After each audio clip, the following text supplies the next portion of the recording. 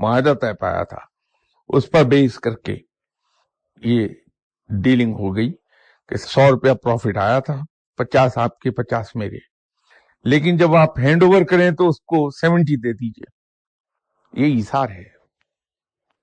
اور سب سے اعلیٰ درجہ ہے قربانی کا، کہ انسان بیٹھ کے دیکھتا ہے کہ میرا 10 روپے میں گزارا ہو جائے گا، تھوڑا سا اپنے آپ کو ٹائٹ کرنا پڑے گا، I'll have to tighten up my belt، کام چل جائے گا.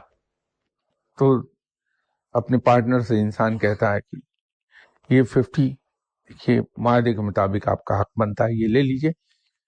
در حقیقت میرے پاس پہلے سے بہت سے پیسے پڑے ہوئے ہیں، ضرورت ہے نہیں مجھے، تو کیا بیکار رہیں گے میرے پاس، تو یہ توفتاً میری طرف سے 40 روپے اور لے لیجئے. جبکہ خود بھی ضرورت ہے بہت، خود اپنے آپ کو ٹائٹ کر کے اس کو پکڑا دیتا ہے. یہ قربانی ہے. تو فقیر کوشش کرتا ہے کہ قربانی کی راہ پر چلے، اور وہ بھی اتنی خاموشی کے ساتھ کہ کسی کو احساس نہ ہونے پائے کہ اس نے قربانی کی ہے دوسرے کے لیے. تو روحانیت بڑی آسان ہو جاتی ہے. اور اسی ضمن میں ایک آپ سے عرض کر دوں کہ فقیر آدمی حلال کی روٹی کھاتا ہے، بہت محتاط ہوتا ہے. اسی لیے یہ فقیروں کے بارے میں مشہور ہے کہ وہ کسی کے گھر پہ جا کے کھانا نہیں کھاتے، وہ احتیاط ہوتی ہے، اپنے گھر پہ خود کھاتا ہے، اپنی ہی کمائی سے کھاتا. وہ کسی کے گھر جا کر کھائے گا تو پہلے وہ یقین کر لے گا کہ اس کا وہ رزق حلال کا ہے. کیونکہ جو لقمہ ہمارے حلق سے نیچے اترا ہے، جب وہ ہمارا جزو بدن بنے گا تو اس کے اثرات ہمارے اعمال پر ضرور آئیں گے. اگر ہم نے حرام کھایا ہے تو ہمارا نفس اتنا ہی پھل پھول جائے گا، اتنا ہی طاقتور ہو جائے گا، اور وہ پھر طاقتور نفس ہماری جو نیکی کی ارج ہے اس پر قابو پا لے گا، اور ہم غلط راہوں پر چل نکلیں گے. اس کے برعکس اگر لقمہ حلال کا ہے تو دن بدن ہمارے گناہوں میں کمی واقع ہو جائے گی. کھانے کے بارے میں، کمائی کے بارے میں محتاط رہیے اگر روحانیت کی راہ پر چلنا ہے تو. لیکن یہ نہیں کہ انسان شور مچائے کہ نہیں صاحب میں تو کسی کے یہاں نہیں جا کے کھاتا، پتہ نہیں اس کی کمائی حرام کی ہے یا حلال کی. یہ نہایت غیر مناسب ہے. 100 بہانے ہیں وہاں نہ جانے کے، اوائڈ کر جائیے. تو اپنی یہاں بلا لیجئے کہ صاحب میں آپ کی طرف جاؤں گا، 1 گھنٹہ جانے میں 1 گھنٹہ آنے میں، پھر وہاں بھی بیٹھوں گا، تو اتنی دیر میں اور لوگ میرے پاس آتے رہتے ہیں، ان کا نقصان ہوگا. تو آپ کیوں نہیں تشریف لے آتے میرے ساتھ کھانا کھائیے؟ مقصد تو اکٹھے بیٹھ کے کھانا کھانے میں. اب یہاں میرے یہاں کھانا کھائیے، آپ ٹل گیا معاملہ، تو دوسرے کو اپنے یہاں کھانا کھلا لیجیے. جتنے بھی بزرگ گزرے ہیں وہ اس میں بہت محتاط رہے ہیں، اس بات میں کہ ان کے حلق سے نیچے حرام کا لقمہ نہ اترے. وہ لقمہ جو ان کے حلق سے نیچے اتر رہا ہے حرام کا نہ ہو کسی طرح. بہت محتاط رہے. تو یہ روحانیت کی راہ، میں یہ نہیں کہہ رہا، میں تو ہمیشہ ہی کہتا ہوں بہت آسان ہے، لیکن یہ اس کی احتیاط ہے کہ اگر اس راہ پہ چلنا ہے، اللہ کی قربت حاصل کرنی ہے، تو یہ احتیاط ہوتی چلی جائے. ہم لوگ چونکہ معاشرتی بندھنوں میں بندھے ہوئے ہیں، اور ہماری جو سوشل ویلیوز ہیں وہ بہت اوور ویلمنگ ہیں. وہ بعض اوقات ہمیں اللہ کے احکامات سے بھی غافل کر جاتی ہیں. اکثر دیکھا گیا کہ بہن بھائیوں نے، کسی نے مذاق میں بھی کوئی بات کہیں بیٹھے ہوئے کر دی، وہ ٹریول کر آئی، تو ہم بہن بھائیوں سے ہی ناراض ہو جاتے ہیں، اس کا گلا شکوہ دل میں لے کے بیٹھ جاتے ہیں. اب وہ گلا شکوہ جو دل میں ایک بار آ گیا وہ سیاہی پھیلانے لگتا ہے دل پر، اور دل کا نور ختم ہونے لگتا ہے کہ وہ کینہ بیٹھ گیا کسی کے خلاف. پھر موقع ملتے ہی ہم وہ گلے شکوے بیان کرنا شروع کر دیتے ہیں اپنے اس بہن بھائی سے، جبکہ سنت تو یہ ہے ہی نہیں کہ گلے شکوے بیان کیے جائیں. فقیر کے یہاں تو اس کا ایک علاج یہ ہے کہ جہاں کوئی ایسی بات ہوئی ایک کہکا لگایا، ایک طرف کر دیا، بات ہی ختم ہو گئی. ایک کہکے میں اڑا دی ہر بات. روحانیت میں چلنے میں یہ معنی ہو جاتا ہے بعض وقت. حدیث کہتی ہے کہ کسی مسلمان کے لیے یہ جائز نہیں کہ وہ اپنے بھائی سے 3 دن سے زیادہ قطع تعلق کرے. ہم ناراض ہو کے بیٹھ جاتے ہیں، مہینے اور سالوں گزر جاتے ہیں. تو یہ روحانیت کس قسم کی ہے؟ یہ اللہ کی چاہ کس قسم کی ہے کہ آپ صلی اللہ علیہ وسلم کے ہی حکم کے خلاف چلا دیتی ہیں؟ یہ چھوٹی چھوٹی باتیں ہیں جو لا علمی میں اور اپنی انوسنس میں ہم کرتے چلے جاتے ہیں، اور پھر کم از کم مجھ جیسے آدمی کو یہ شکوہ رہتا ہے کہ سب کچھ کرتا ہوں، روحانیت پھر حاصل نہیں ہوتی. جبکہ یہ چھوٹی چھوٹی کوتاہیاں، ایک قصہ شاید میں نے پہلے بیان کیا تھا کہ ایک بار آپ صلی اللہ علیہ وسلم تشریف رکھے ہوئے تھے، صحابہ کرام بھی موجود تھے. ایک شخص آیا اور آ کے حضرت ابوبکر صدیق رضی اللہ تعالی عنہ کو بے تحاشا برا بھلا کہنے لگا.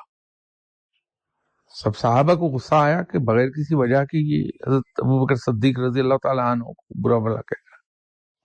تو حضرت ابوبکر صدیق خاموش رہے، اور وہ آدمی برا بھلا کہتا رہا بڑی بری طرح.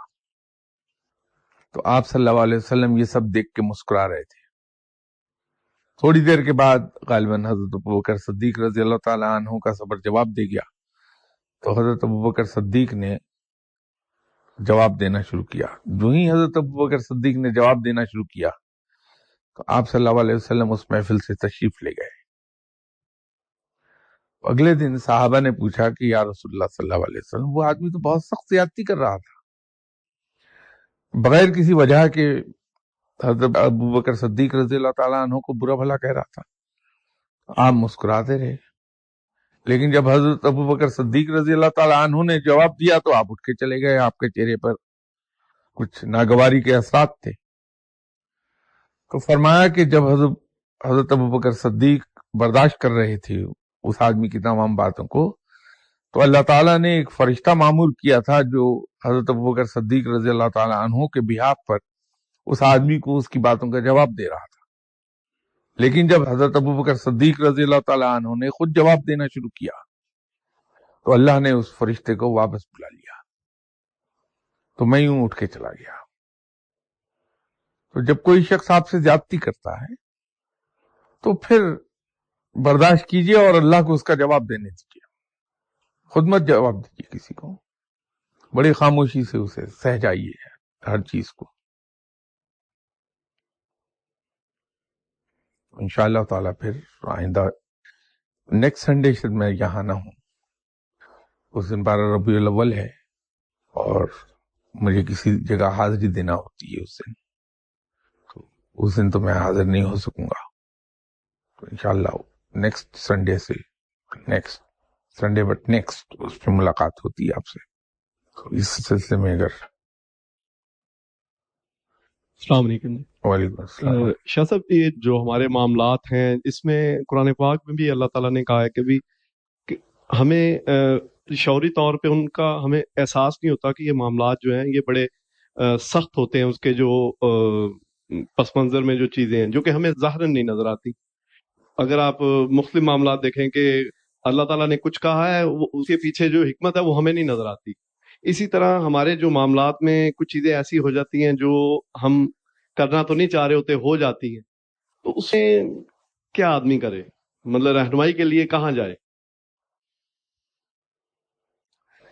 دیکھیے، پہلے بھی میں نے کئی موقعوں پر یہ عرض کی تھی کہ میرے نزدیک تو اس کا آسان ترین ایک حل موجود ہے کہ ہم کوئی بھی قدم اٹھانے لگیں تو فوراً ذرا نظر دوڑا لیں کہ آپ صلی اللہ علیہ وسلم نے اپنی حیات طیبہ میں ایسے موقع پر کیا عمل فرمایا. اس کو نقل کر لیں. تو عین قرآن کے مطابق ہوگا اور عین اللہ کی مرضی کے مطابق ہوگا. بہت آسان سا نسخہ ہے. تو آپ نے ماس کی جب اشارات فرما رہے ماس کے متعلق، تو اس میں وہ دوستوں کا، رشتہ داروں کا، وہ سب کا ذکر کیا. یہ عقیدت مند جو ہے یا مریض جو ہے، یہ کس سے بڑے ہوئے آتے ہیں؟ دوستوں میں یا متحدوں میں یا یہ میں نے بڈیزم اور کامریڈزم کا بھی ایک لفظ استعمال کیا تھا. یہ اسی زمرے میں، کامریڈز میں، بڈیز میں آ جائیں گے. اور ان کے لیے انسان بڑا ہیلپ فل اور کنسیڈریٹ ہوتا ہے. اور یہ میں عرض کر دوں کہ تعلقات میں اور کامریڈزم میں فقیر ایک احتیاط ملحوظ خاطر رکھتا ہے کہ اس کے تمام معاملات اپنے دوستوں کے ساتھ ایسے ہوتے ہیں کہ کسی کو یہ احساس نہ ہونے پائے کہ فقیر کسی کی فیور کر رہا. اتنی خاموشی کے ساتھ کام کرتا ہے اور اتنا چھپا کے کرتا ہے. کیونکہ اس سلسلے میں حضرت داتا گنج بخش رحمۃ اللہ علیہ صاحب کا فرمان بڑا کمال کا ہے، جو آپ نے کشف المحجوب میں لکھا ہوا ہے کہ فقیر پر لازم ہے کہ وہ دوسرے کی خدمت اس انداز میں کرے کہ خود خدمت لینے والا یہ سمجھے کہ اس نے فقیر سے خدمت لے کے فقیر پر احسان کیا ہے. فقیر اس بات کی بڑی احتیاط کرتا ہے. شاید یہ واقعہ میں نے عرض کیا تھا ایک بار کہ غالباً 67 میں اردو ڈائجسٹ کے کسی شمارے میں یہ چیز شائع ہوئی تھی. اس زمانے میں سوئی ایس ملتان میں ہوتا تھا اور 22 سال کی عمر تھی. تو یہ اردو ڈائجسٹ پڑھا کرتا تھا اس وقت. اس میں ایک سلسلہ شائع ہوتا تھا روشنی کے مینار. تو روشنی کے مینار والے حصے میں جو مسلمانوں کے اندر اچھے لوگ گزرے، اچھے واقعات ہوئے، اس کا ذکر ہوا کرتا تھا. تو ایک قصہ پڑھا جو آج تک نقش ہے میرے ذہن پر بھی اور میرے دل پر بھی. وہ یہ تھا کہ ایک آدمی بڑے اچھے حالات میں تھا، سوداگر تھا، بہت اعلیٰ حالات میں تھا.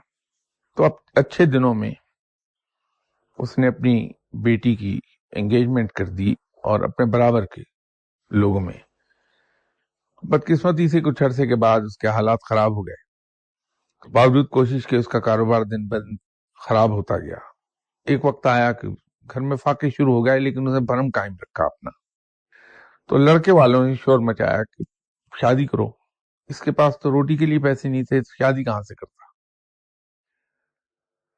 تو مجبور ہو گیا جب، تو اس نے سوچا کہ ایک قریبی دوست ہے، اس کے پاس جاتا ہوں، اس سے کچھ کہہ دیتا ہوں. تو گیا، جا کے اس سے کہا کہ اس طرح میں نے ایک بھرم قائم رکھا، لیکن حقیقت یہ ہے کہ میرا کاروبار تو بالکل تباہ ہو گیا، بینکرپٹ ہوں میں. کوشش میں لگا ہوا ہوں، انشاءاللہ ٹھیک ہو جائے گا. لیکن بچی کی جو میں نے کی تھی انگیجمنٹ، اب اس کی رخصتی مانگ رہے ہیں.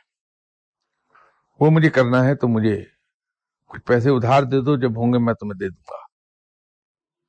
تو دوست نے اماؤنٹ پوچھی تو ظاہر ہے اس نے بڑی اماؤنٹ کہی، کیونکہ اپنے اسٹیٹس کے مطابق کرنا چاہتا تھا شادی. تو اس آدمی نے کہا کہ اتنے پیسے تو میرے پاس نہیں ہیں، لیکن تمہاری ضرورت ایسی ہے کہ اس کو روکا بھی نہیں جا سکتا. تو ایک کام کر لو، میرے ایک جاننے والے ہیں، فلاں جگہ رہتے ہیں، وہ بہت اچھے نیک آدمی ہیں، ان کے پاس چلے جاؤ، میرا حوالہ دے دو کہ میں نے تمہیں بھیجا ہے. تو وہ تمہیں یہ پیسے دے دیں گے، جب ہوں گے تمہارے پاس واپس کر دینا. تو یہ آدمی اس بتائے ہوئے پتے پر پہنچا، دروازہ نوک کیا تو اندر سے ایک بڑے نورانی چہرے والے بزرگ تشریف لائے. تو انہوں نے سلام کرنے کے بعد اپنا تعارف کرایا. وہ ظاہر مشہور آدمی تھا. انہوں نے کہا جی آئیے تشریف رکھیے. پوچھا کیسے آئے؟ انہوں نے کہا جی وہ آپ کے ایک جاننے والے صاحب ہیں، وہ میرے بھی دوست ہیں. کہ جی بالکل میں جانتا ہوں، کہ وہاں گیا تھا تو یہ ضرورت ہے میری اور مجھے اتنے پیسے چاہیے. انہوں نے یہ کہا کہ میں ان کے حوالے سے آپ کے پاس آ جاؤں اور آپ مجھے مدد دے دیں گے. تو اس حد تک تو بزرگ جو تھے بہت اخلاق سے گفتگو کر رہے تھے. جہاں انہوں نے اپنی ضرورت بیان کی تو وہ تو بھڑک اٹھے اور کہنے لگے کہ میں نے کوئی یتیم خانہ کھولا، یہاں درختوں پہ پیسے لگتے ہیں، جس کو دیکھو منہ اٹھائے چلا آتا بھیک مانگنے، چلو بھاگ جاؤ یہاں سے، کوئی پیسہ نہیں ہے۔ اب یہ آدمی تو بڑا شہر کا بڑا معزز اور بہت ہی بڑا آدمی تھا، تو جب اس کو یہ سلوک آگے سے ملا تو وہ تو قریب برے حال میں آ گیا کہ کیا ہوا میرے ساتھ۔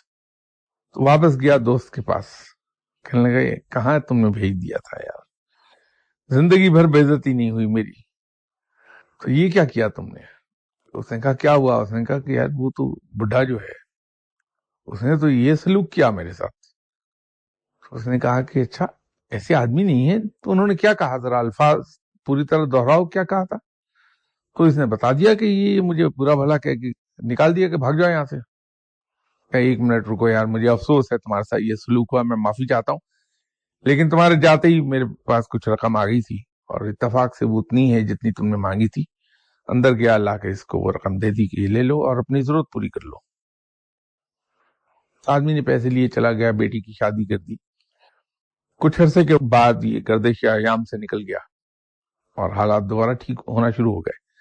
جو ہی پیسے آئے تو سب سے پہلا اس نے کام یہ کیا کہ اپنے اس دوست کی رقم لی، اس کے گھر لوٹانے گیا۔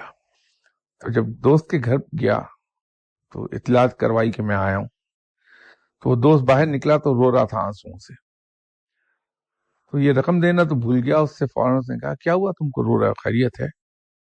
اس نے کہا کہ یار تمہیں یاد ہے تمہیں ایک آدمی کے پاس، ایک بزرگ کے پاس بھیجا تھا کہ ہاں کہ آج ان کا انتقال ہو گیا، تو میں یوں رو رہا ہوں۔ تو یہ کہنے لگا اس میں رونے کی کیا بات ہے، تو خوشی کی بات ہے، ایک شیطان اٹھ گیا دنیا سے، اس زمین کا بوجھ کم ہوا۔ وہ کوئی انسان تھا، وہ تو شیطان تھا۔ تو اس نے کہا ایسا نہ کہو، وہ بہت بڑا آدمی تھا۔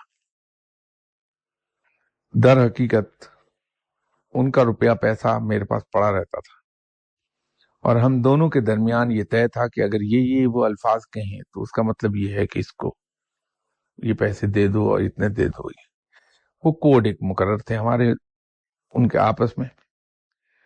تو میں نے جب تمہیں وہاں بھیجا تو بہت متاثر ہوئے تھے تمہاری اس بات سے، تو وہ جو انہوں نے الفاظ کہے تھے وہ کوڈڈ ورڈ سے، تب میں نے تم سے پوچھا تھا کہ تمہیں کیا الفاظ کہے ایگزیکٹ انہوں نے، تو ان الفاظ کا مطلب یہ تھا کہ جو کچھ یہ مانگتے ہیں ان کو دے دو، اور وہ میری طرف سے تحفہ ہے، اگر یہ کبھی لوٹا سکے تو ٹھیک ہے، ورنہ میں نے ان کو معاف کر دی ابھی۔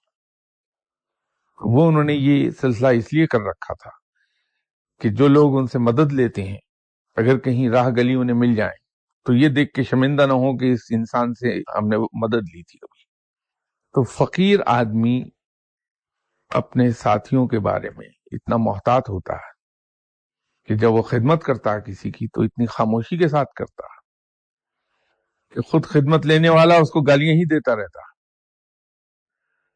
تو یہ لوگ جو فقیر کے پاس تشریف لے جاتے ہیں، جن کو آپ عقیدت مند کہتے ہیں، میں ان کو کامریڈز اور ان کو بڈیز کہتا ہوں، تو فقیر کے یہاں بڈیزم اور کامریڈزم کی بہت اہمیت ہے۔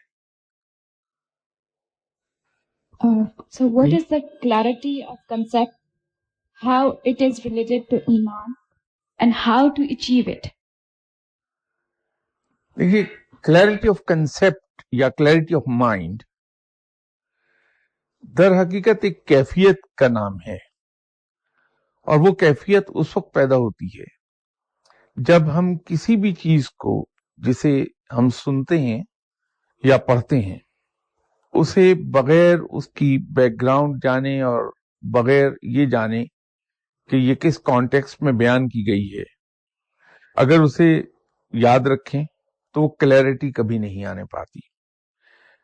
اور اگر ہم کسی بھی چیز کو جب پڑھیں یا سنیں تو اس کو اچھی طرح سمجھ لیں اور اس پہ غور کرتے رہیں تو تہ در تہ اس کے پہلو سامنے آنے لگتے ہیں، اور جب وہ اس کے تمام پہلو ہمارے سامنے آ جاتے ہیں تو ہمارے اندر کنسیپٹ کلیئر ہو جاتا ہے کہ جتنی گفتگو ہماری چل رہی ہے یہ در حقیقت اس کی بنیاد بھی اس پر ہے کہ اپنے ساتھیوں کے اور خود میرے ذہن میں کنسیپٹس کلیئر ہو جائیں کہ اصل میں اسلام کا مقصد کیا ہے۔